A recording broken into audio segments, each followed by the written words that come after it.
Olá, pessoal, estamos aqui então para falar um pouco sobre eletricidade e magnetismo, certo?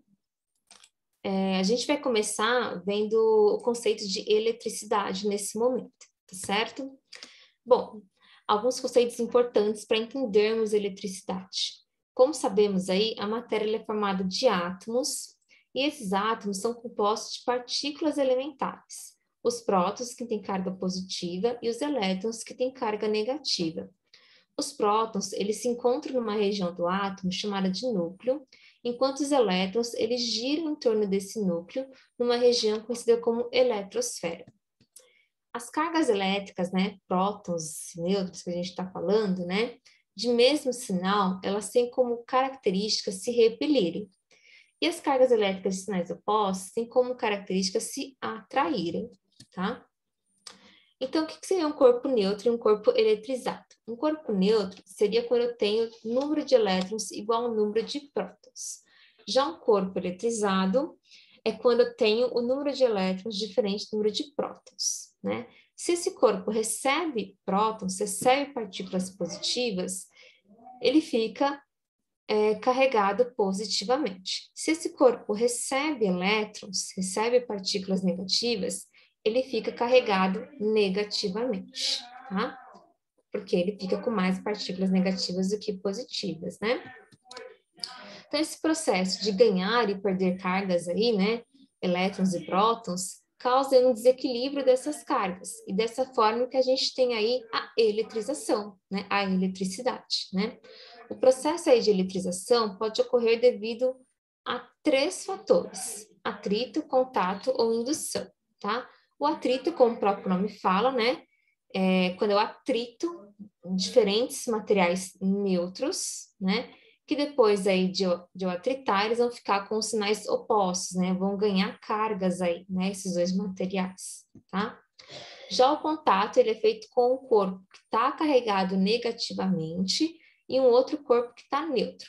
Quando estes dois corpos entram em contato, a carga negativa passa para o corpo neutro, que vai ficar, então, eletrizado negativamente também. O inverso ocorre da mesma forma, certo? Já a indução, né, é utilizado aí um outro corpo eletrizado sem que haja contato entre eles. Não precisa ter contato entre esse corpo para eu conseguir eletrizar.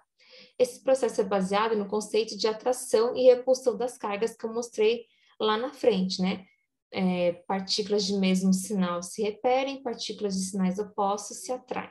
Então, inicialmente, tem 2 corpos, né? Um corpo que está neutro, que vai ser chamado de induzido, e um outro corpo que está eletrizado, que é chamado de indutor. Quando essas esferas são aproximadas uma das outras, né? A carga, por exemplo, positiva do eletrizado vai atrair as partículas negativas do corpo indutor e vai conseguir, né, pela atração e repulsão das cargas elétricas, acaba repelindo as partículas positivas do primeiro corpo, causando então uma separação das cargas, percebem? Que no corpo A as partículas positivas se separaram das negativas? Bom, mas ainda não aconteceu a eletrização aqui, né? Para acontecer isso, geralmente a gente conecta, né, essa esfera A à Terra, né, por um condutor. Assim, os elétrons conseguem subir e neutralizar essas cargas positivas à esfera A também, tá? Outro conceito importante aqui em eletricidade é o conceito de corrente elétrica.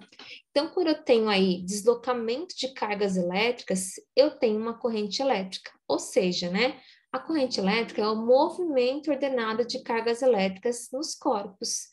É por causa desse deslocamento, desse movimento, que vários aparelhos elétricos conseguem funcionar. Só que esse circuito, né, só consegue funcionar se a gente tiver um circuito fechado, como está mostrando aqui no desenho, percebem? Tá? Se ele estiver aberto, né, os elétrons, as cargas elétricas, elas não conseguem ter movimento, não conseguem se deslocar, tá certo? Então, não vai ter corrente elétrica.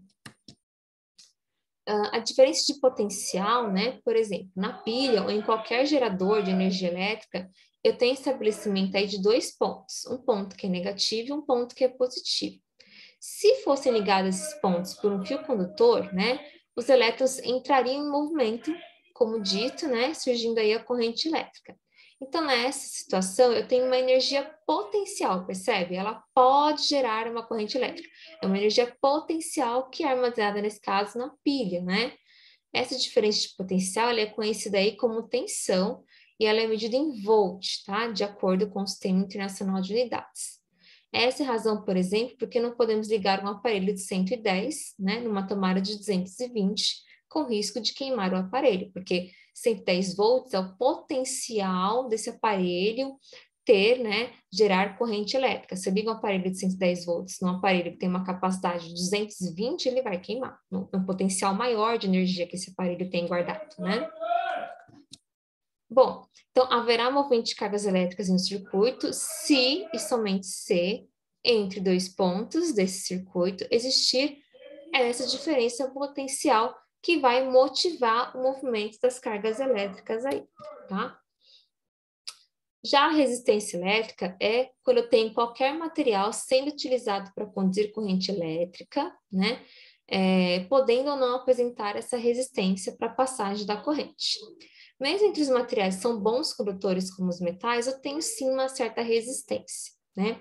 Essa resistência normalmente ela é medida em ohm e é possível controlar a intensidade da corrente no circuito por meio desses dispositivos chamados de resistores. Essa limitação de corrente é feita por meio de uma conversão da energia elétrica em energia térmica, né? Então, é muito comum no nosso dia a dia aplicar aí os resistores para converter energia elétrica em térmica. Isso acontece nos chuveiros, no ferro de passar, nos fogões elétricos, tá certo?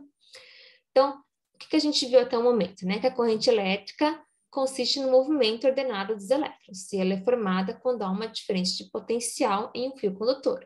E esse movimento no condutor fica sujeito, geralmente, a uma posição que é conhecida como resistência elétrica.